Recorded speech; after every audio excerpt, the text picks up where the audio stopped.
Hey, it's time for Sarah's Bedtime Stories. Episode 41, How I Figured Out What I Want to Be. Anong gusto mong maging paglaki mo?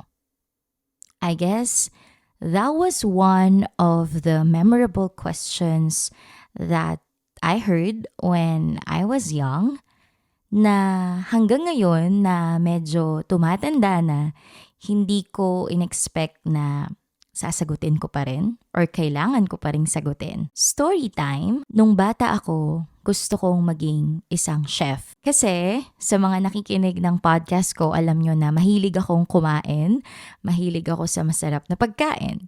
So gusto kong matutunan magluto. Actually, ang naging influence ko dito, yung mga kapitbahay ko. Sometimes, we want to be that person we needed when we were young. Kaso, habang nagluluto ako, natututunan kong magluto ng iba't ibang pagkain. There was one time na napaso ako. Alam mo yung napaso ka tapos namaga talaga siya. So sabi ko talaga, ay, sayang yung kamay ko. Wow! Kaya naisip ko noon na, ay, ayoko na palang magluto. Nung elementary ako, #competitive ako. Sa dami ng mga sinalihan kong contest sa loob ng 6 na taon, doon ko na-realize na hindi pala ako pwede sa kung ano man na kailangan mag-drawing ng straight line. So mga lettering, slogan contest, ganun. Kasi hindi ako makapag-draw talaga or makakita ng isang straight line. Lalong-lalo na, hindi ako pwedeng sumali sa mga sports or sa mga physical activities. Kasi nga, hindi naman ako masyadong lampa pero hindi ko lang talaga forte yun. Wow! Yung mga quiz bee, ang dami kong sinalihan nun, iba-ibang subjects, pero dito ko na-realize na hindi ko rin pala gusto yung nagre-review kasi nakakatulog ako madalas. Ang naaalala ko na na-enjoy ko na contest was feature writing, Malayang Lathalain.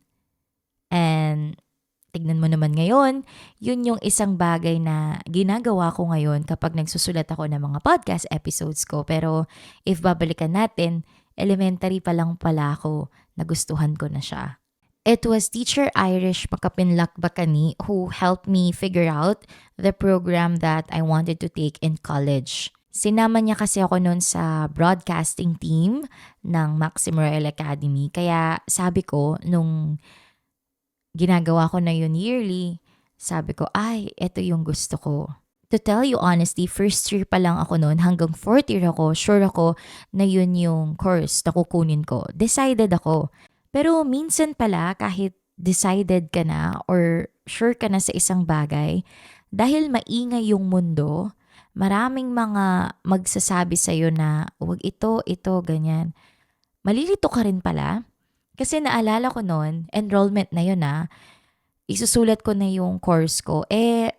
Sa form na yon nakasulat first choice tsaka second choice. So first choice ko was AB Communication and then yung second choice ko was BS Psychology. And then muntik akong magpalit ng course noon kasi ang galing magsalita nung nasa admissions office noon. Pero alam niyo ba kung ano yung naging reason kung bakit hindi ko tinuloy mag-shift ng course? Kasi nung tanungan na ng tuition fee, medyo mahal yung tuition sa psychology compared sa AB Communication. Kaya sabi ko, ay, it's a sign. AB Communication ang itutuloy ko. So, I was, up to this point, I am so happy na pinanindigan ko yung course na gusto ko. But honestly, noon, kapag tinatanong ako kung anong gusto kong maging or kung anong gusto kong maging trabaho, ang sinasagot ko lagi, basta nagsasalita tapos paminsan-minsan magpapakute. Ganon. Ang lawak kung iisipin kasi ang daming pwedeng maging trabaho na pasok dun sa sinabi ko. Pero ngayon kung titignan ko, yung mga naging trabaho ko naman pala, ganun naman pala yung ginawa ko. Nagsasalita pa rin, tapos, paminsan, nagpapakute. Naniniwala kasi ako doon na minsan kapag di mo na alam ang gagawin, magpakute ka na lang. Cherise. And lalo akong naging happy ngayon kasi ngayon na nagpa-podcast ako na may video, mas kaya ko nang gawin yung nagsasalita, tapos nagpapakute.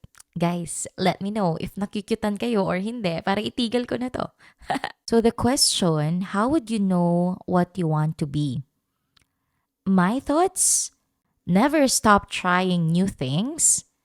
Also, you have to allow yourself to make your own decisions, to listen to your own voice. Kasi kung ako, nakinig ako sa mga sasabihin ng iba, gusto nila akong maging lawyer, maging doktor, maging accountant.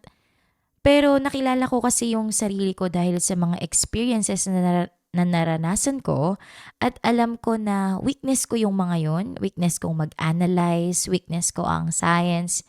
So, ako kasi paniniwala ko yun, ang iksi lang ng buhay ko para ma-stress ako ng bongga. Ayoko na sa stress. Yung ganda natin sakto lang. Pag na-stress, baka mawala pa. 'Di ba? Yun lang naman ay sa akin lang. Iba-iba naman kasi tayo ng gusto at pananaw sa buhay. Pero that point of view na meron ako, yun yung tumulong sa akin para malaman ko kung ano yung gusto kong maging. But I would also want to add na it doesn't mean na when you already know what you want to be in life, tapos na dun. I mean, everything is changing. We are changing too. Malay natin, 3 years from now, gusto ko na palang maging chef ulit. 'Di ba? So, I mean, we are always discovering ourselves. Yun din yung isa sa natutunan ko. So let us give ourselves the freedom to discover and rediscover ourselves.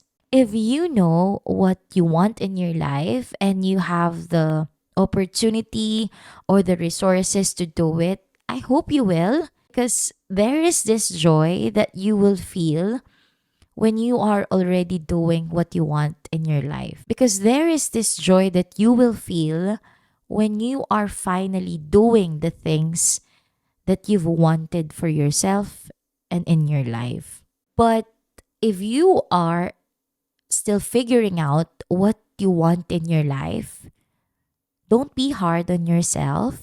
I heard this once and I want to share it with you.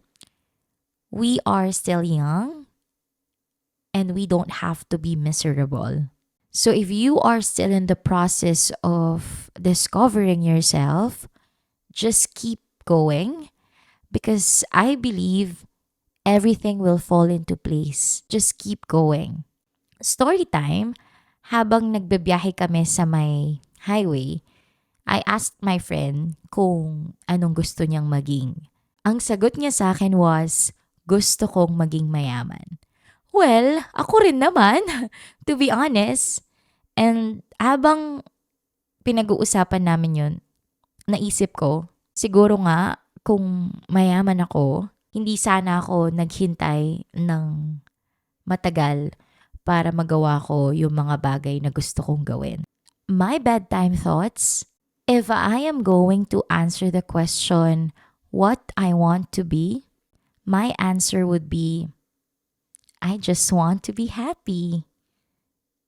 That's it. So hey, this is Sarah, and this is Sarah's Bedtime Stories. Good night. Mwah!